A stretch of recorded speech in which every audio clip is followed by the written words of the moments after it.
तो भाऊ फोन केला तो कोण मारलं रे तुला? दुपारी माझ्यासोबत एकाने भांडण केले, त्याला आजचा तोडायचा आहे ना. चल ना भाऊ, त्या इच्छा गावात त्याचा हातपाय तोडू. चल 2 मिनिटं थांब, माझा अजून एक मित्र येतोय, तो आला ना तोपर्यंत तुम्ही इथं चहा नाश्ता करा. तो आला ना जाऊ आपण. हे भाऊ काय झालं? भांडणं झाली ऐकलं मी. भांडणं झाली राव माझी. मला एका दुपारी एकाने लय मारले, हा. मी पण त्याला मारले. पण आपल्याला त्याचे ना हातपाय तोडायचे, त्याला दाखवायचंय मी कोण आहे. मारलंय ना तू त्याला? 2 मिनिटं माझा ऐक. ये 2 मिनिट बस. हे बघ, तू त्याला मारलं, त्याने तुला मारलं, भविष्य हितच संपू. कशाला भांडणं वाढवतो तू? चल, तुझ्यासाठी आम्ही आत्ता आलं, त्याला मारलं बी.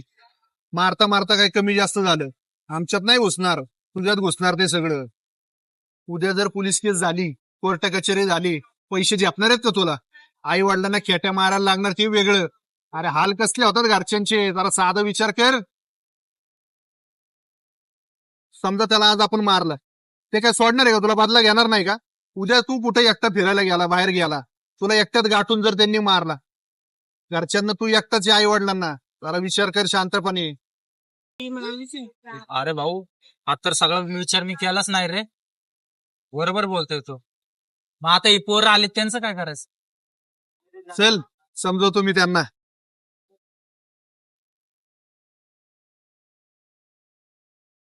ए भाऊ काय झालं? लय हात सळसळ करतोय. कोण येतो दाखव मला पटकन. चल भांडण बिंडणं काय करायची नाही आपल्याला. जरा शांत घ्या सगळ्यांनी. काय कमी जास्त झालं सगळ्यांमध्ये घुसल. मारायचं म्हणजे मारायचं. आपल्या भाऊची इज्जत गेलीये. बरोबर आहे.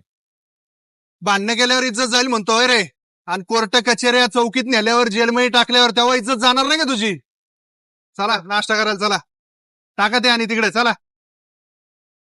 मित्रांनो, भांडणं करायला वेळ लागत नाही, पण नंतर निस्तरताना नाकी नऊ येतं. त्यामुळं विचार करून वागा.